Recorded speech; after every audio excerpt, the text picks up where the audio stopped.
My daughter's husband thought I was just an old fool who didn't understand anything. Which, to be fair, is half true. I don't understand TikTok, oat milk, or why anyone pays £7 for coffee that tastes like burnt regrets. But I do understand when a man is sneaking into my room at night like a Poundland burglar. Charlie, that's his name, bless his smug little face, liked to rummage through my things while pretending I was asleep. He thought he was being subtle, the way a hippo in a tutu thinks it's being graceful. That night, when he opened my drawer to fish out the safe key, his face went from white as chalk to yellow as an undercooked omelet. Whatever he saw in there rattled him so badly, you'd think I kept a severed head in the sock drawer. Which I don't. Not yet. And me? I just smiled in the darkness like the unbothered pensioner villain he clearly thought I was. Anyway, before I give away what he found, subscribe to the channel, leave a comment, and tell me where you're listening from. Because apparently nothing screams suspense like begging for engagement in the middle of a family meltdown. Now picture it, dinner, fork halfway to my mouth, about to deliver a glorious bite of meatloaf, when Charlie decides to play James Bond. So, David, that's safe upstairs. What kind of lock does it have? I nearly stabbed myself in the eye with the fork. Lauren, my daughter, poor thing, nearly drowned on her water. And Charlie? He just sat there, eyes glued to me like a vulture eyeing roadkill. What kind of question is that? Lauren hissed. Charlie's smile didn't budge. Just curious about home security. Lots of break-ins in the area lately. Oh yes, the terrifying crime wave of suburban Snoozeville. We hadn't had so much as a dodgy takeaway incident in 15 years. The most action we'd seen was Mrs. Henderson's cat getting stuck in a tree. He's still up there, by the way. Cat's fine. Henderson's not. But Charlie waves his hand like some insider from MI5. You probably don't hear about them. They keep quiet. Avoid panic. Yes, Charlie. Because the government definitely covers up the Great Biscuit tin heist of number 42. Then he leans forward, elbows on my dining table, my table which I paid for, might I add, and goes, but a man your age, living alone in a house this size, you must have some serious security measures. Translation. When you die, can I have your stuff? Lauren tried to smooth it over.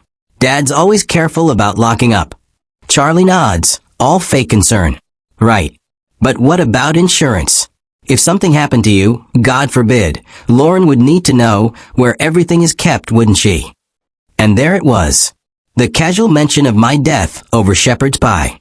Nothing like being told you're basically on borrowed time by the man who can't even hold down a job at the local hardware store. I stared at him, really stared. Pupils blown wide at the mention of money. Fingers drumming like a coked-up jazz musician. Subtle as a sledgehammer. I have everything organized, I said finally. Lauren knows what she needs to know. But does she know about the key? You could have heard a pin drop. Lauren frowned. What key? And Charlie, oh, he smiled. A slow, slimy, I think I am winning smile. The one in your dad's bedroom drawer. How do you know about a key in my bedroom? I snapped before I could stop myself. For one glorious second, his mask slipped. The nice son-in-law act cracked, and I saw the ice-cold opportunist underneath. Then he plastered on that wounded puppy expression again. Oh, I was looking for aspirin last week, he said smoothly. Len told me to check your bathroom cabinet, but I accidentally opened the wrong drawer first. Sorry, didn't mean to invade your privacy. Lauren nodded like that explained everything. I remember that headache you were really suffering. Yes, he was suffering through a half-hour reconnaissance mission. Because, let's be honest, you don't spend 30 minutes looking for aspirin.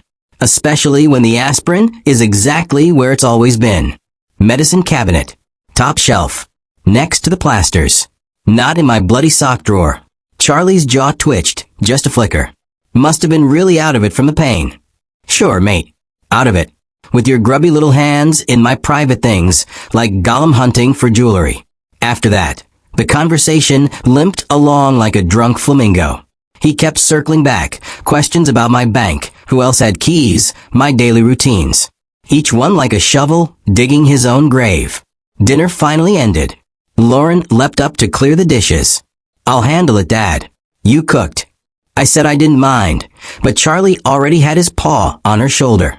Come on, honey. Let your dad handle his kitchen. We should get some rest. Yes, rest. Because nothing screams innocent intentions like whisking my daughter upstairs while the plates are still warm. They disappeared, door shut. And me? I stood there in the kitchen, washing plates like some tragic Greek chorus. Washington rinse. Dry. Meanwhile, my brain was building a red flag PowerPoint presentation. Charlie's unemployment story that never added up. His obsession with my finances. The way he studied the house like he was planning a heist. I hung up the dish towel. Kitchen spotless. But the house? Not the same. Not safe. It felt like a stage, and I just realized I wasn't the director anymore. Upstairs, muffled voices. Then silence. And me? I smiled again, but this time not in the dark. Time to see what other surprises my little house guest had in store. The first thing I noticed climbing the stairs wasn't the creaking wood or the arthritis in my knees, though both were present. Thank you very much. No, it was my bedroom door standing slightly ajar. 2 inches of darkness visible through the gap. Now, call me old-fashioned, but when I close the door, I expect it to bloody well stay closed. 40 years of living alone taught me that. You close doors, you lock drawers, you double-check the oven, and you mutter, what's the point, at least twice a day. Habits. And yet here we were, my bedroom door, grinning at me like it knew something I didn't. Lauren and Charlie were in the guest room down the hall. Or, at least, that's where they were supposed to be. Unless, of course, Charlie had decided to take his stomach trouble detour again. I stood there at the top step for 30 full seconds, listening. Nothing.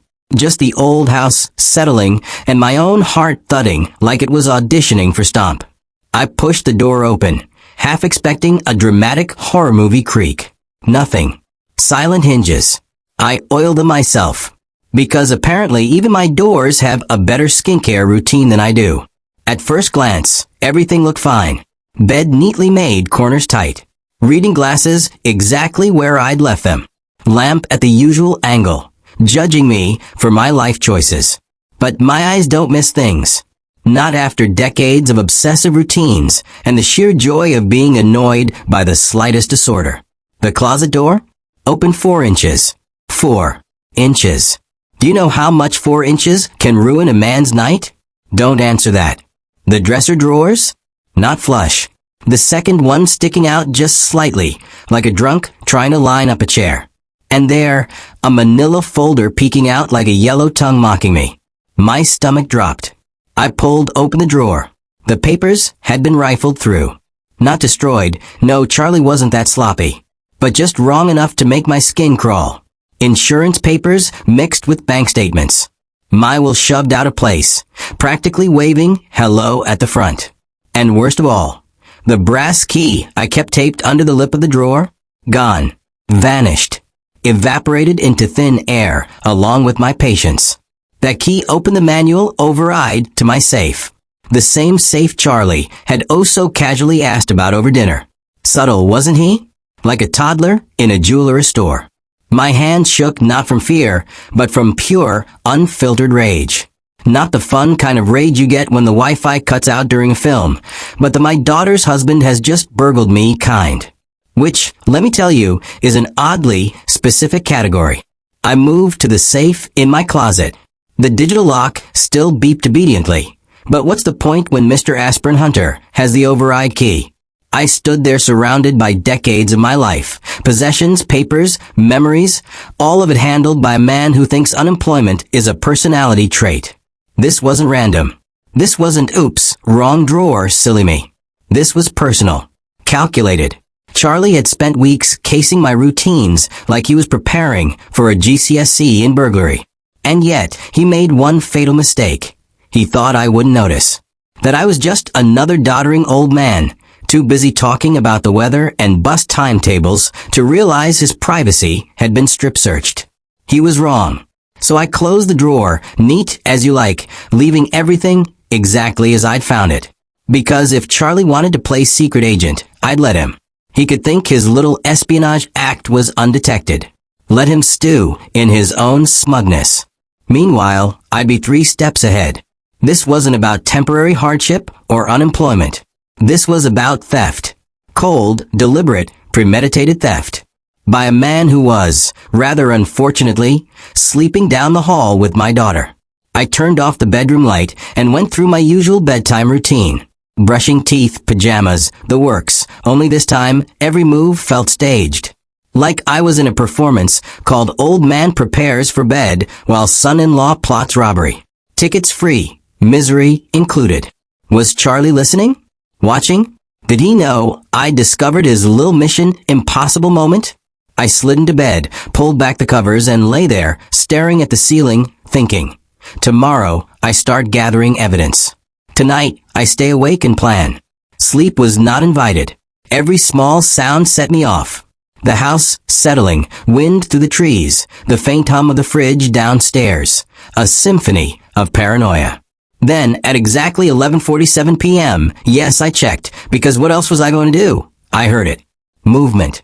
Soft footsteps downstairs. Not Lauren's light tread. No. Heavier. More deliberate. Charlie. And me? I stayed perfectly still, breathing like I was auditioning to play Dead Body Number 2 on CSI. Then, through the paper-thin floors of this glorified shoebox I call a house, I heard it. Yeah, it's me. Everyone's asleep. A phone call. At midnight. Because apparently Charlie thinks crime should happen during premium spooky hours.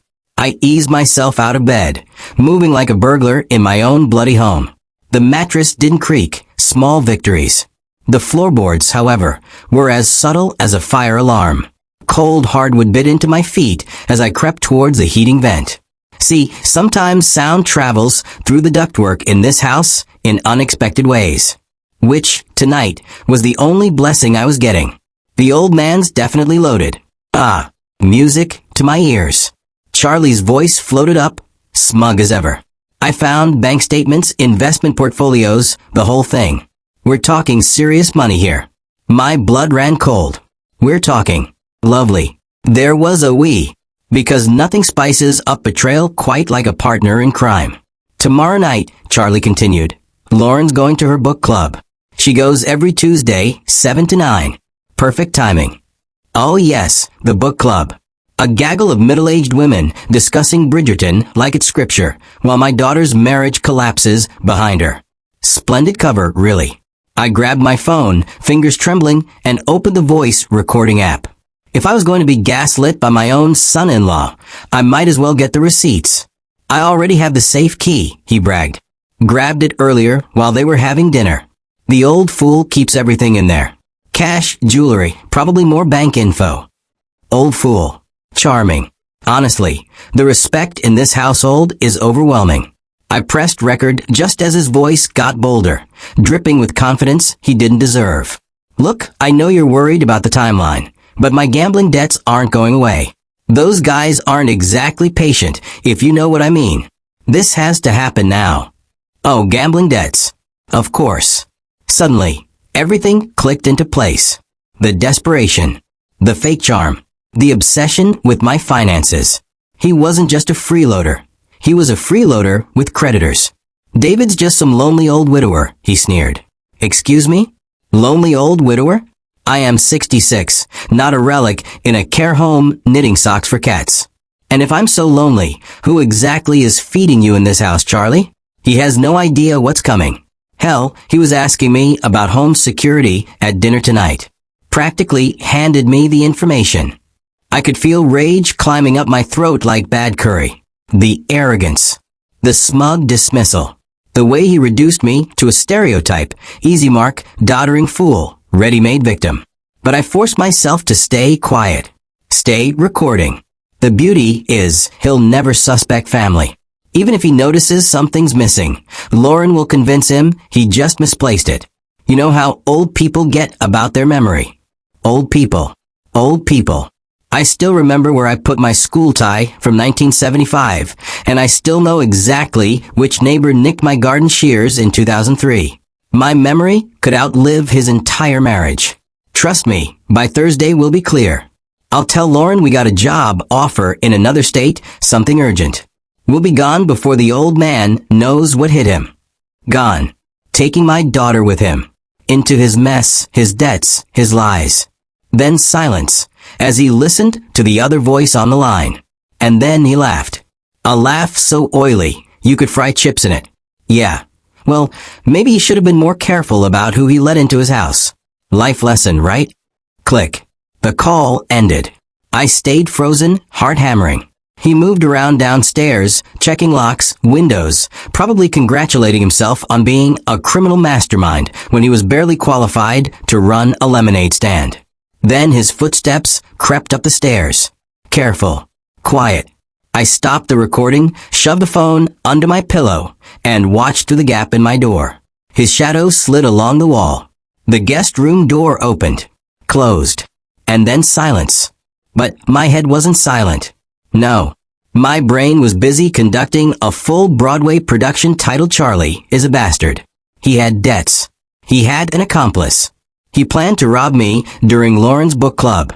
And then he'd vanish, dragging her into his disaster. The rummaging in my bedroom earlier? That was nothing. Small time. This was the big betrayal. The larger crime. He wasn't just stealing from me. He was using my daughter, her love, her trust, as camouflage. But here's where Charlie slipped up. He thought I was helpless. That I was clueless. That I was too busy muttering about the price of petrol to catch on. What he didn't know was that I spent 30 years as an insurance investigator. Which means I've seen every flavor of desperate idiot under the sun. And Charlie? He was about as original as a reheated Tesco lasagna. He wanted to play games with the old man? Fine. Let's play. Lying there in the dark, my phone under my pillow holding his confession, I thought back to how it all started. 3 weeks ago. Quiet Tuesday morning. Newspaper in hand, coffee going cold.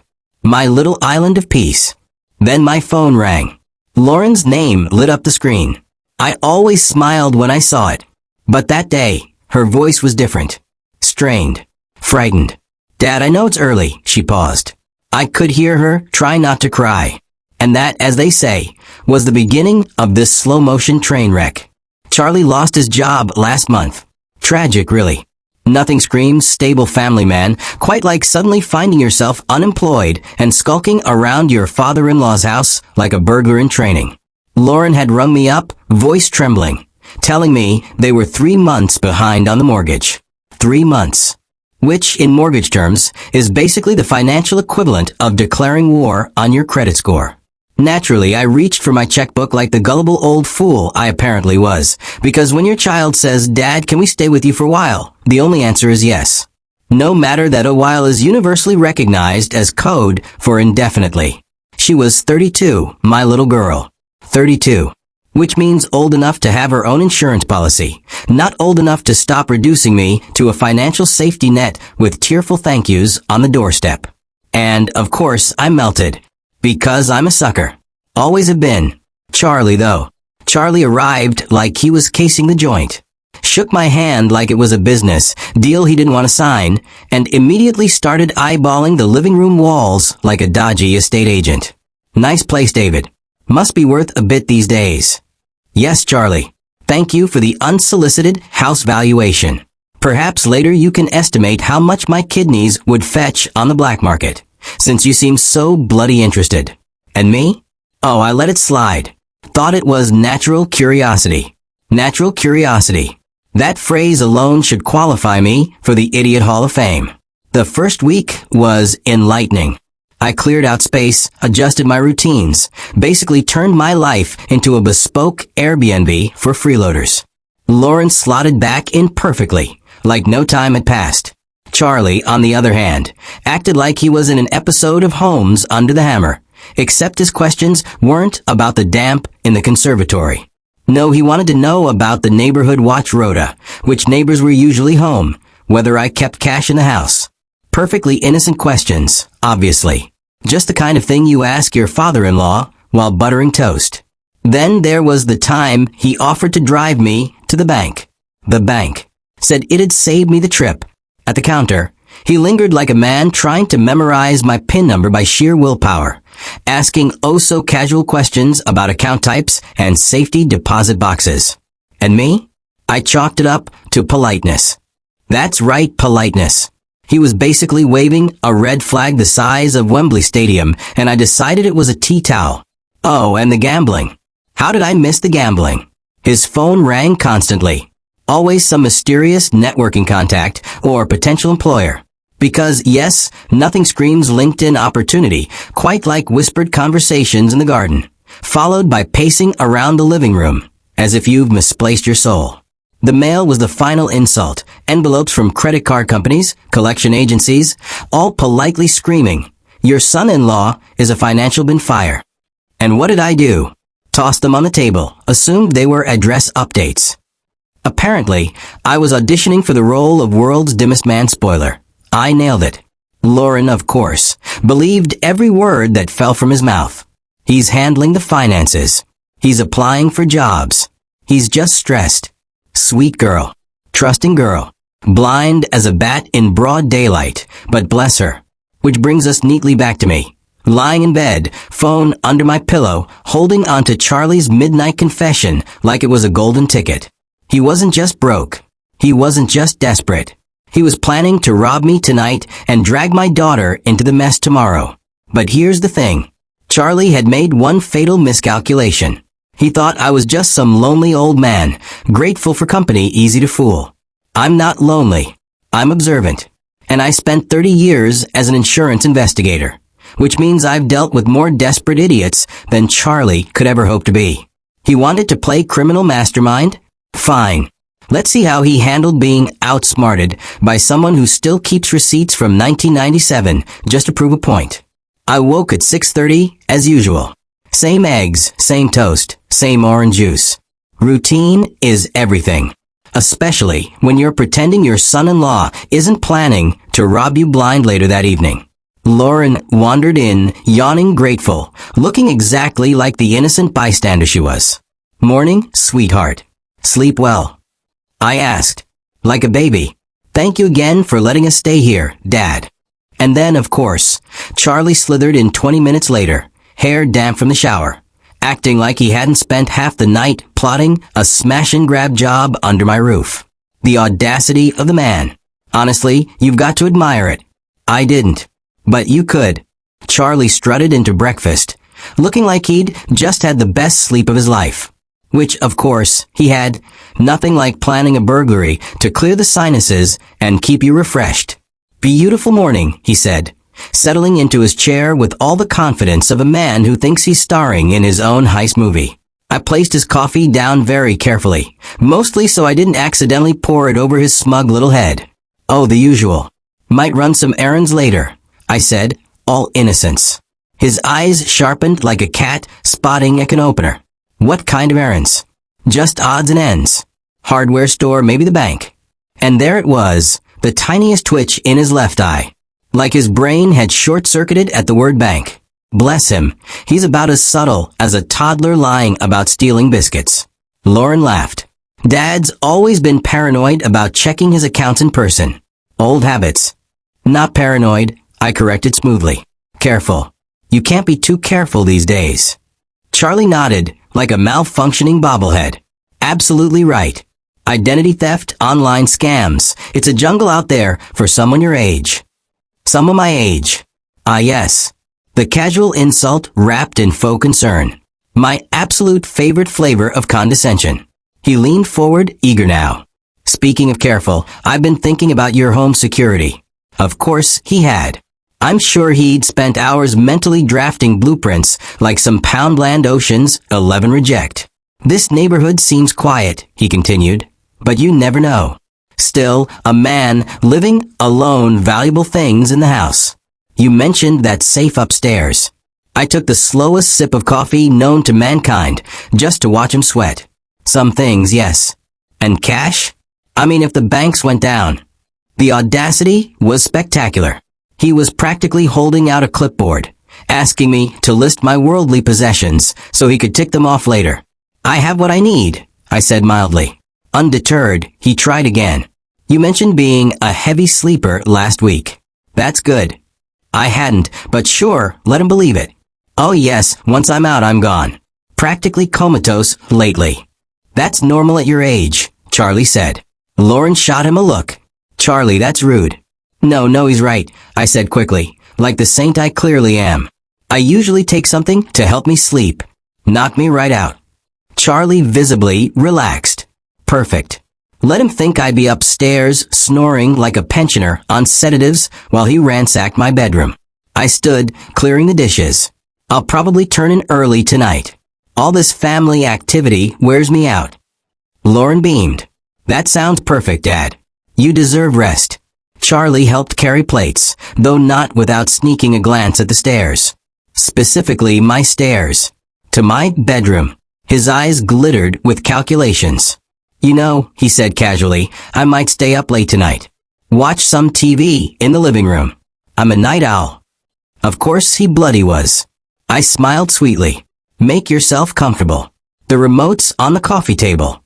After breakfast, Charlie announced he needed to make job prospect calls. Which is code for, I'm phoning my bookie again. Lauren went upstairs to organize their stuff. Me?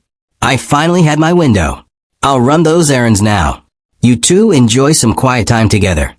As I backed out of the driveway, I glanced up, and there was Charlie, watching me from the window. Not the guest room window. Oh no. My bedroom window. My hands tightened on the steering wheel. Oh, he was good. Good in the way a pantomime villain is good. Entertaining, obvious, and destined for humiliation. The hardware store was my first stop. Needed supplies. Needed to think. Needed to prepare.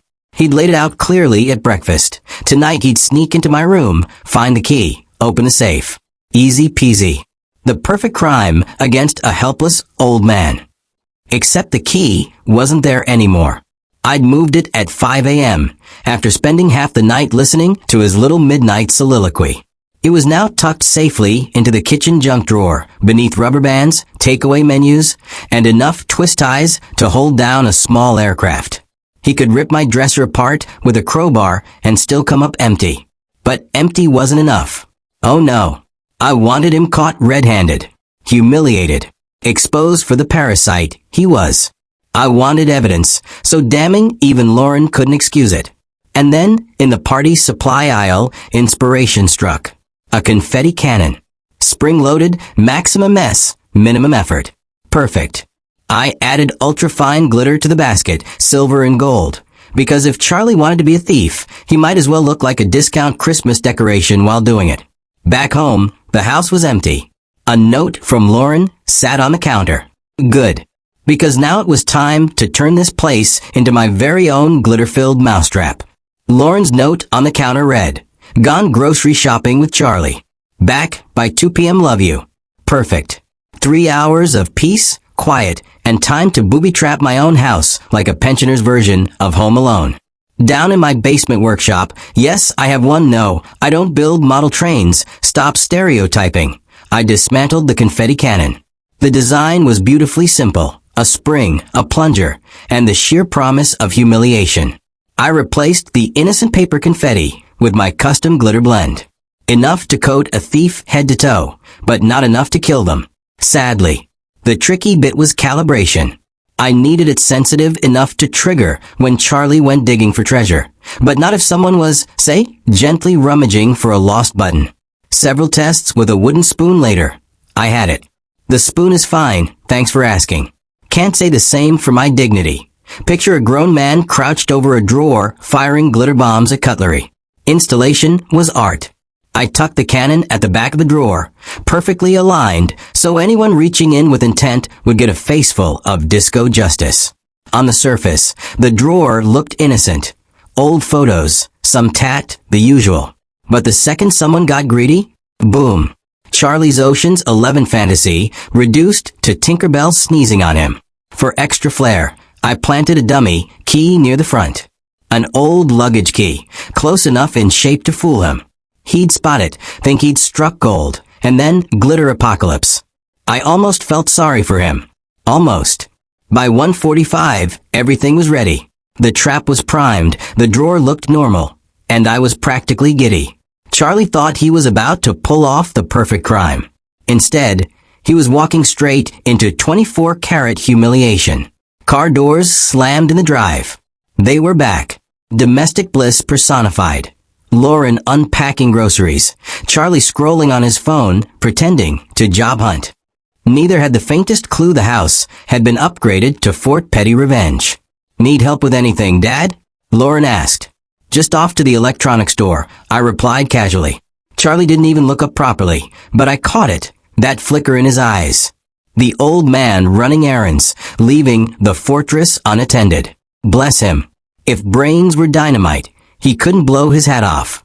At Best Buy, a cheerful lad named Marcus helped me pick a discreet security camera. "Lot of break-ins in your area?" he asked.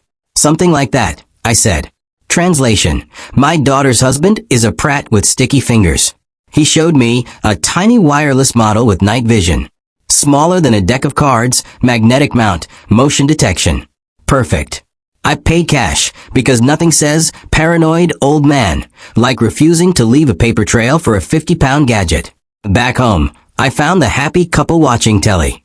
They looked cozy, domestic, the picture of normality. Except one of them was planning a midnight burglary, and the other had unknowingly married a walking cautionary tale. "Just going to rest for a bit," I said, heading upstairs. Translation: I'm off to hide surveillance equipment in my own bedroom because my son-in-law is a wannabe criminal mastermind who thinks subtlety is asking me about cash over toast. I tested placements with the app. On top of the bookshelf? Wrong angle. Behind the lamp? Too obvious. Finally, I nestled it between books on the nightstand. Perfect vantage point of the dresser and the room, invisible unless you were specifically looking for paranoia in camera form. 20 minutes of fiddling, and the app showed me exactly what I needed. The perfect shot of Charlie's face when the drawer detonated in his lap. Motion detection armed. Glitter cannon loaded. Dummy key in place. Ladies and gentlemen, the stage was set. Tonight, Charlie was going to learn 2 very valuable lessons. 1, never underestimate a bored old man. And 2, glitter is forever. Battery life. The unsung hero of modern espionage. 8 to 10 hours of it, apparently, if the packaging wasn't lying.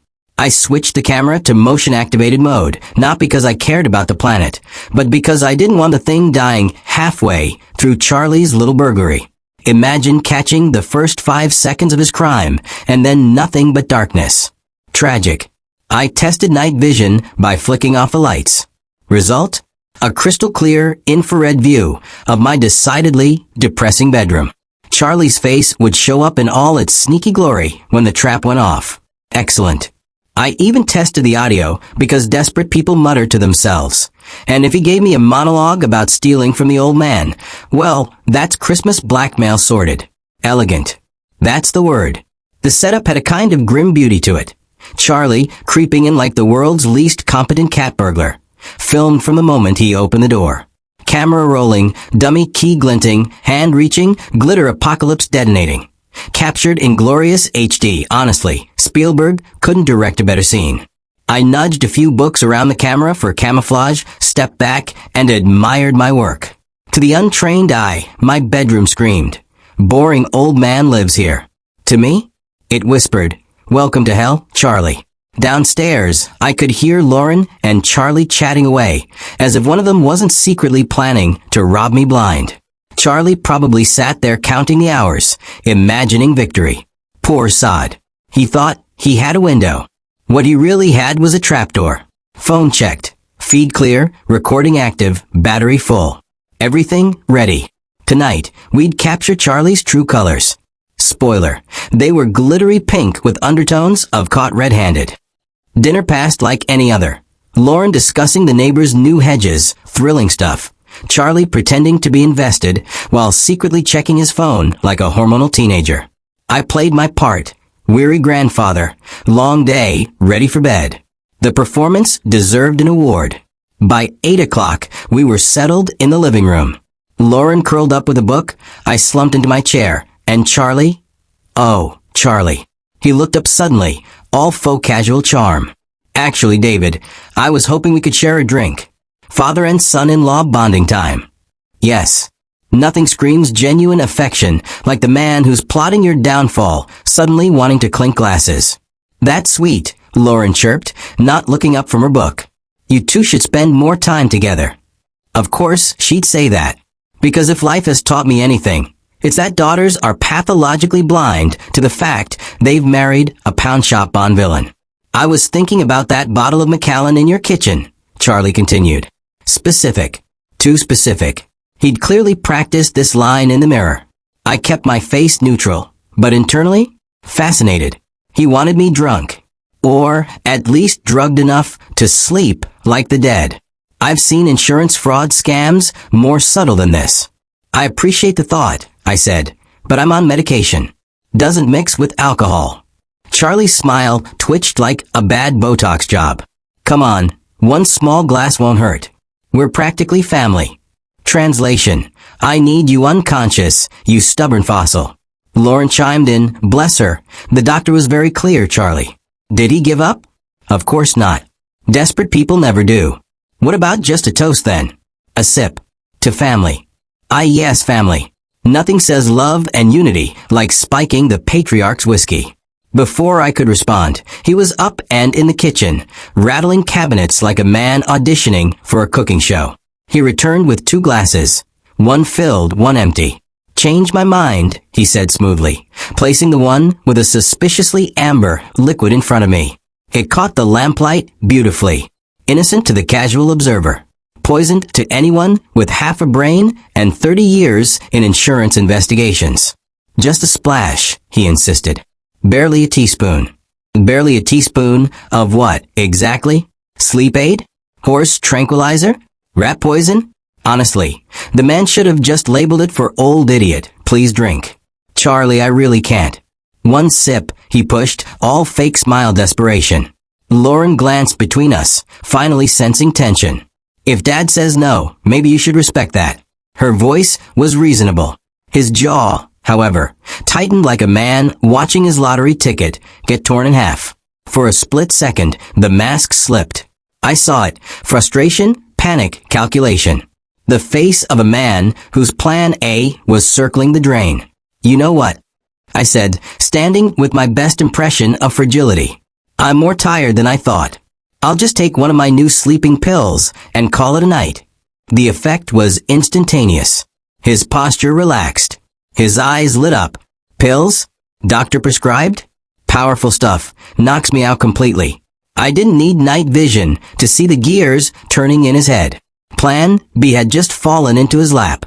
And he thought I was the fool. I'll be dead to the world until morning, I told him, with a kind of fake sincerity usually reserved for political speeches. Relief washed over Charlie's face like he'd just been granted parole. Lauren kissed my cheek. Sweet dreams, Dad. Blissfully unaware that her husband was basically auditioning for criminals. Britain's thickest. I made a grand show of dragging myself upstairs, hand gripping the banister like I was clinging to life itself. Oscar-worthy, if I do say so. At the top, I even gave them the classic frail old man turn back with a smile moment. Don't stay up too late, you two. Translation. Yes, please, Charlie robbed me blind. Can't wait. Up in my room, I went through the motions. Pajamas on, teeth brushed, bed turned down. The whole routine. Meanwhile, I was double-checking my camera angle and glitter trap like the paranoid old bat I am. Everything was locked, loaded, and sparkling. I left the door ajar, positioned myself so I could see the hall. Downstairs, I could hear them whispering. Lauren's footsteps up the stairs.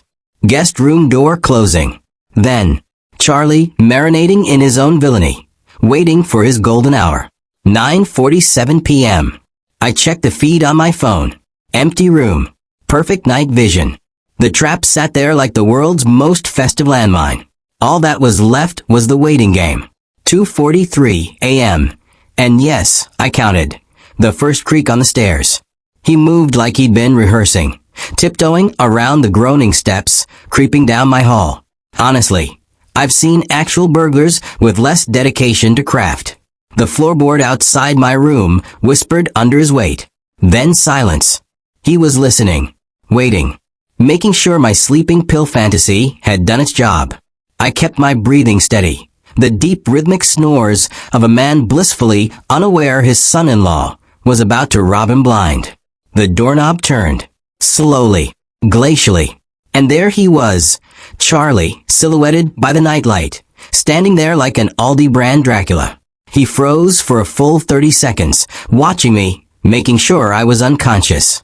Satisfied, he slithered in, dripping with confidence he hadn't earned. Straight to the dresser.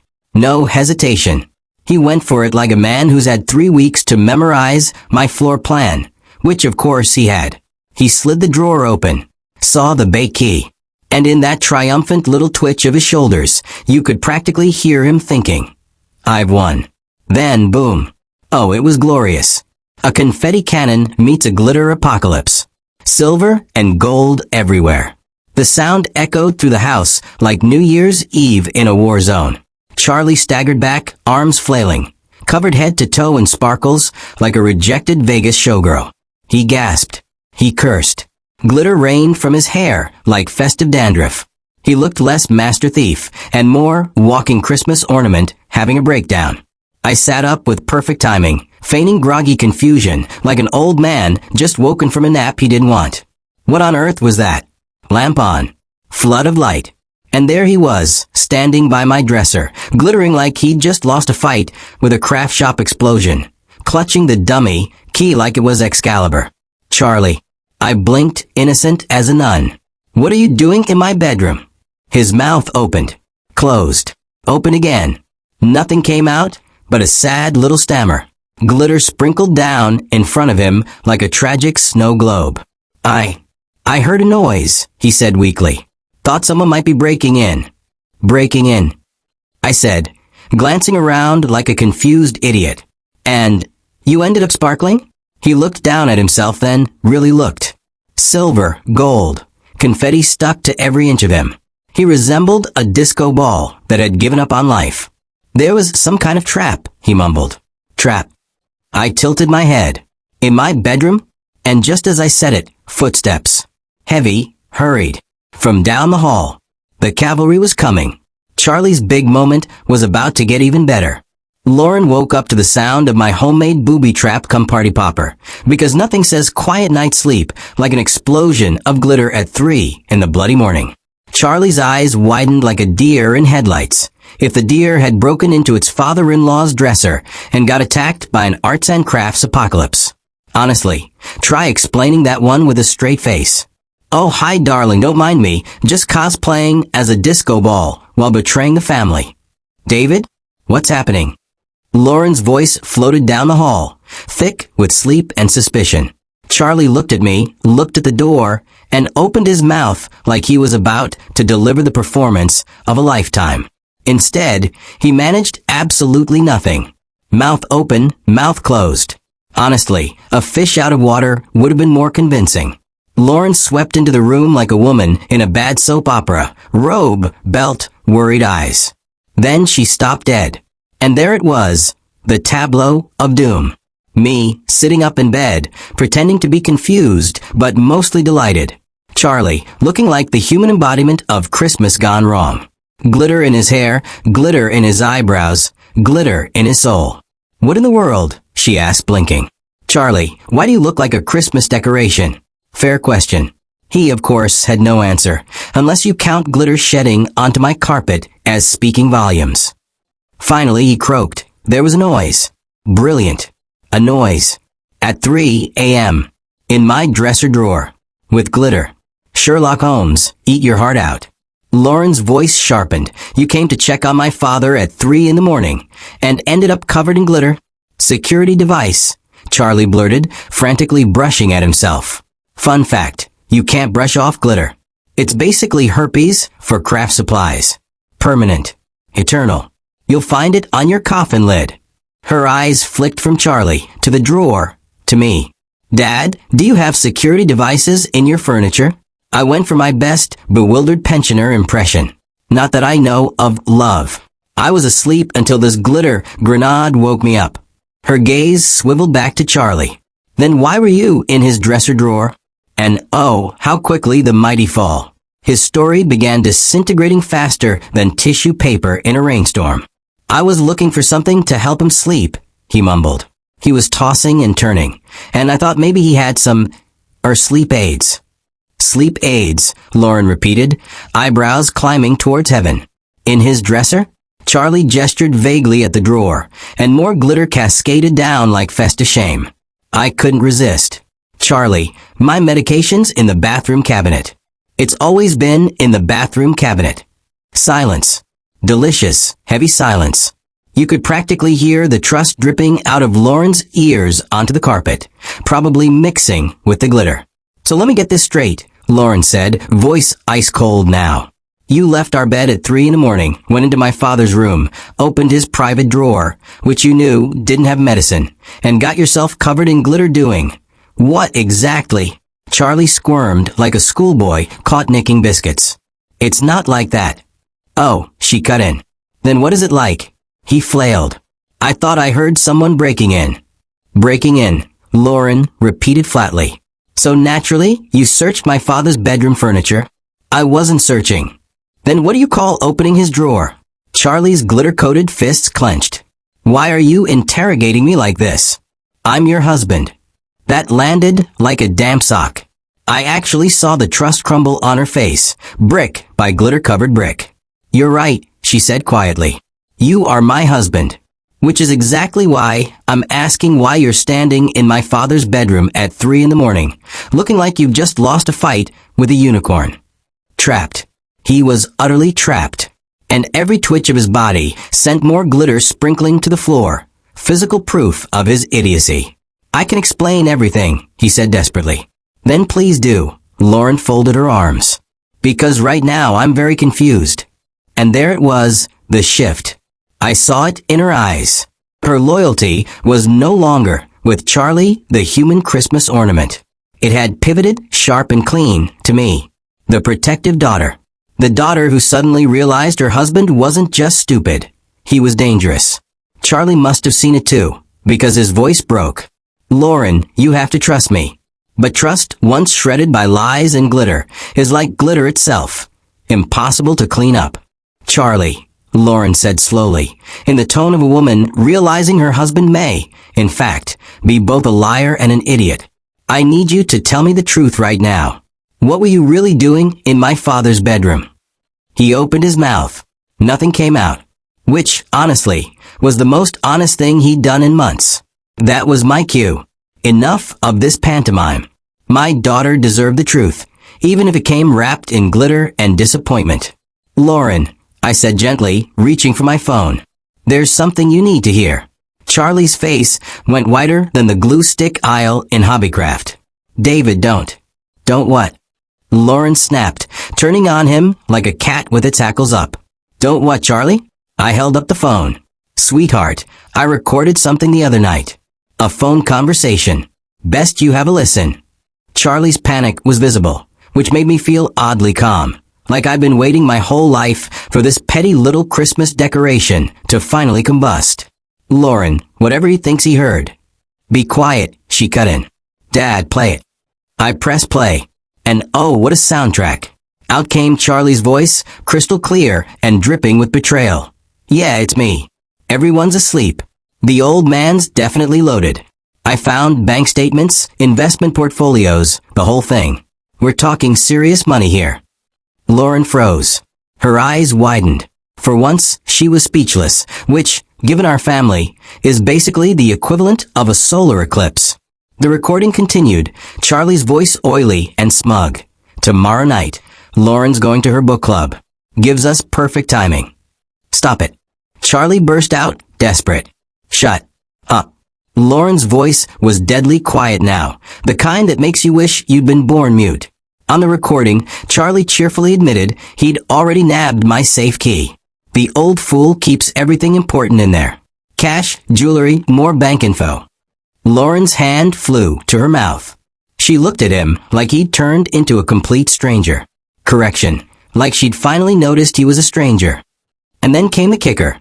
My gambling debts aren't going away. Those guys aren't exactly patient, if you know what I mean. Gambling debts. Lauren whispered, broken. At this point, I was starting to wonder if I should fetch her a chair or a stiff drink. preferably both.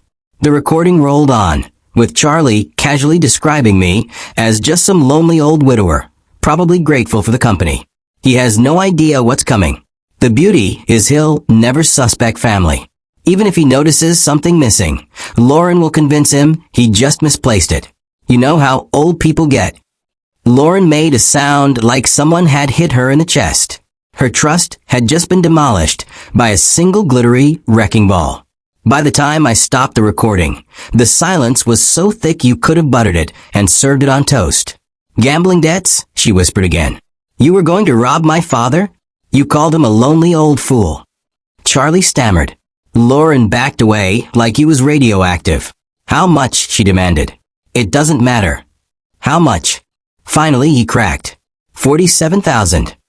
She sagged against the doorframe, staring at him like she just found out her entire marriage was built on sand and casino chips. Which, frankly, it was. You've been lying to me for months, she said. The job loss. Our finances. Why we really had to stay here. And you were trying to protect me by robbing my father. Her voice climbed into a shout. By using me as your alibi while you destroyed the man who raised me? Charlie, unbelievably, tried one more time. Lauren, we can work this out. No, she straightened, spine like iron. We can't. You planned to rob my father. You insulted him. You were going to gaslight him into thinking he'd lost his memory. Get out. For the first time since he'd slithered into our lives, Charlie had no comeback. He just stood there, dripping glitter like the saddest Christmas tree on the planet. This isn't finished, he muttered finally, face twisting. Half of everything we own is mine. I'll get my share. Lauren's laugh was ice cold. You mean half of our debt? Because that's all we have. Debt. Gambling debt I didn't even know existed. And I'll see you in court. He sneered. With what money? She stepped towards him, and I swear I saw her grow 2 inches. You just admitted you owe 47 grand to dangerous people. Trust me, I'll find the money to fight you. Now get out before I call the police. And there it was. My daughter. Finally choosing me over him, finally seeing the mess he was, finally becoming the steel I knew she had in her. Meanwhile, Charlie stood there shedding glitter like a condemned piñata, realizing that not only was his marriage over, but he'd never get the bloody stuff out of his hair. What exactly are you going to fight me with? Charlie demanded, still dripping glitter like a cursed Christmas angel. His bravado wobbled, then collapsed entirely. He shot me a look full of hatred, as if I had forced him into debt, burglary, and marital implosion. This is your fault, old man. You turned her against me. Ah, yes, of course. Me, and my sinister weapon of choice. Basic common sense. No, Lauren cut in, sharp as a whip. You did that yourself. When you planned a robbery instead of, asking for help. When you called my father names. When you lied to me for months. Charlie tried one last desperate approach, the manned equivalent of duct taping a sinking ship. Lauren, we're married. We took vows. And you broke those vows the moment you tried to commit a felony against my family. She pointed at the door like she'd just hired herself as a bouncer. Get your things. Get out. Now. And that was it. Game over. No more manipulation. No more lies. No more pretending the glitter was just seasonal dandruff. Charlie skulked off to the guest room, thrashing about like a toddler denied pudding, throwing clothes into bags with all the grace of a raccoon in a skip. He left a sparkling breadcrumb trail behind him, the world's saddest forensic exhibit. Lauren sank into my bedside chair, shoulders heavy. Dad, I'm so sorry. I brought him into your home. I put you in danger. Sweetheart, you couldn't have known. I should have seen it sooner. The phone calls, the way he poked about my finances. Her eyes filled with tears. How long have you known? Since the night before last. Heard his little villain monologue on the phone. She gave me a weak smile. The glitter bomb was genius. I wanted him caught red-handed. Or should I say glitter-handed? That actually earned me a laugh. Genuine, if soggy. Not bad, considering we were still breathing in the aftermath of her husband exploding like a Poundland party popper. Charlie reappeared in the doorway with 2 badly packed bags, still sparkling like a rejected Eurovision act. Leave your key on the kitchen counter, Lauren said coldly, not even looking at him. Don't contact me. My lawyer will contact yours. He opened his mouth, then shut it, for once wisely deciding that silence was the best option. Seconds later, the front door slammed. His car sputtered into the night, dragging his trail of debt and craft supplies with it. Lauren looked at me. Can I stay here? Just until I figure things out. Sweetheart, this is your home for as long as you want. 3 months later, life had returned to something resembling peace. I was making coffee when Lauren came down, crisp in her library work clothes. She'd built herself a new routine, all calm mornings and purpose. Honestly, she looked 10 years younger without a glitter-coated parasite attached to her. Morning, Dad. Morning, sweetheart. Sleep well. Like a baby. She poured coffee, sat at the kitchen table. Any regrets about the great glitter trap of March? Only that I didn't film his face when it went off, I said. A true tragedy. I could have been viral by now. The divorce was done. Charlie contested nothing.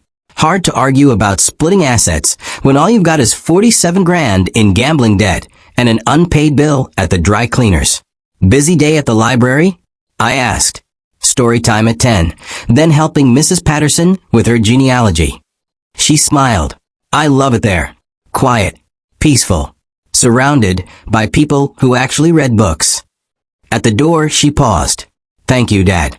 For protecting me. For trusting me when it mattered.